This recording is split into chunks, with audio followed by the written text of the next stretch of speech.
ഈ കേജ്രിവാൾ മാങ്ങ തിന്നുന്നുണ്ട്, ആലൂപൂരി തിന്നുന്നുണ്ട്, അതുപോലെ തന്നെ ഈ മധുരമിട്ട ചായ കുടിക്കുന്നുണ്ട് എന്നുള്ളൊരു ആക്ഷേപം നേരത്തെ ചൂണ്ടിക്കാണിച്ച പോലെ തന്നെ എൻഫോഴ്സ്മെൻറ്റ് ഡയറക്ടറേറ്റ് ഉന്നയിക്കുന്നുണ്ട്. അത് സുനിത കേജ്രിവാൾ പറയുന്നത് ഓരോ ഉരുളയും തിന്നുന്നത് CCTV-യിലൂടെ കാണുന്നു എന്നുള്ളതാണ്. പക്ഷെ വളരെ കൃത്യമായിട്ട് ഇതിൻ്റെ മുകളിലൊരു അനാലിസിസ് നടന്നിട്ടുണ്ടെന്നേ പുറത്ത്.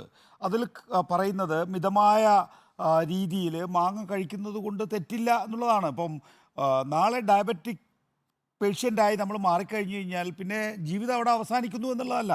നമുക്കാകാം, മിതമായ നിലയിൽ വേണം എന്ന് മാത്രമേ ഉള്ളൂ. അവിടെയാണ് ആ, അരവിന്ദ് കെജ്രിവാളിൻ്റെ അഭിഭാഷകൻ പറയുന്നത് 48 മീലിൽ 3 തവണ, 3 മാങ്ങയല്ല, അല്ല, 3 തവണ, മൂന്ന് തവണ 3 തവണ എന്നുള്ളതാണ്, 3 തവണ എന്നുള്ളതാണ്. പിന്നെ നവരാത്രി പ്രസാദം എന്നുള്ള നിലയിൽ ആലൂപൂരി കഴിച്ചു. അതിനെന്താ, അതൊന്നും ഈ പറയുന്ന ഡയബറ്റിക് പേഷ്യൻ്റ് വേണ്ടെന്ന് വെക്കേണ്ട കാര്യമില്ല. ഇവിടെ എന്താ പ്രധാനപ്പെട്ട പ്രശ്നം? ഇതിനെ രാഷ്ട്രീയം കാണുന്നതിലാണ് ഞാൻ താല്പര്യപ്പെടുന്നത്. ഒന്ന്, അരവിന്ദ് കെജ്രിവാളിൻ്റെ രാഷ്ട്രീയത്തിനോട് എനിക്ക് യാതൊരു യോജിപ്പുമില്ല കേട്ടോ, ഒരു യോജിപ്പുമില്ല. അരവിന്ദ് കെജ്രിവാൾ തനിക്ക് തൻ്റെ വോട്ട് ബാങ്കിനെ പ്രീതിപ്പെടുത്തുന്ന ഒരു രാഷ്ട്രീയമാണ്. എന്നു മാത്രമല്ല, അരവിന്ദ് കെജ്രിവാളിൻ്റെ ഏറ്റവും പ്രധാനപ്പെട്ട പരിമിതി എന്ന് പറയുന്നത്, അരവിന്ദ് കെജ്രിവാളിനെ സംബന്ധിച്ചിടത്തോളം ഒരു സംഘടനാ രൂപം ആം ആദ്മി പാർട്ടിക്ക് കൊടുത്തിട്ടില്ല. അരവിന്ദ് കെജ്രിവാൾ അതിൻ്റെ കോർഡിനേറ്ററായി നിൽക്കുന്നു എന്നല്ലാതെ അതിനപ്പുറത്തേക്ക് അതിനൊരു ജനറൽ സെക്രട്ടറിയോ ട്രഷറോ അല്ലെങ്കിൽ അതിന് അരവിന്ദ് കെജ്രിവാളിൻ്റെ അഭാവത്തിൽ ആ പാർട്ടിയെ മുന്നോട്ട് കൊണ്ടുപോകാൻ കഴിയുന്നതിൽ രീതിയിൽ തോളപ്പമുള്ള ഒരാളെ പോലും വളർത്തിയിട്ടില്ല എന്ന് മാത്രമല്ല, വെട്ടിക്കളഞ്ഞിട്ടുമുണ്ട് അരവിന്ദ് കെജ്രിവാൾ.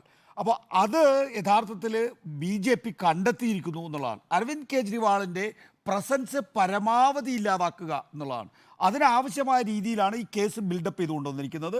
അതിനിടയിലാണ് അരവിന്ദ് കെജ്രിവാൾ മാങ്ങ തിന്നുന്നു എന്ന് ഈ CCTV ക്യാമറ കണ്ടെത്തുന്നത്. അയ്യോ, ഉടനെ ജാമ്യം കിട്ടാൻ സാധ്യതയുണ്ടോ എന്നുള്ള ആശങ്കയിലാണ് ഈ പൊറാട്ട് നാടകം നടക്കുന്നത്. അപ്പോൾ അരവിന്ദ് കെജ്രിവാളിനെ സംബന്ധിച്ചിടത്തോളം അദ്ദേഹത്തിൻ്റെ ആശയത്തിൽ നമുക്ക് യോജിപ്പില്ല എന്ന് മാത്രമല്ല, അദ്ദേഹം ഒരു സംഘടനാ രൂപമെങ്കിലും ഉണ്ടാക്കിയിരുന്നുവെങ്കിൽ അദ്ദേഹത്തിനെ പിൻഗാമിയായിട്ടോ അല്ലെങ്കിൽ അദ്ദേഹത്തിൻ്റെ കാര്യങ്ങൾ മറ്റൊരാൾക്ക് നിർവഹിക്കാൻ കഴിയുന്ന രീതിയിലോ അത് മാറ്റാമായിരുന്നു.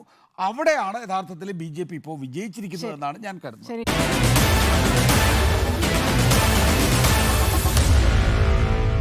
Meet the editors.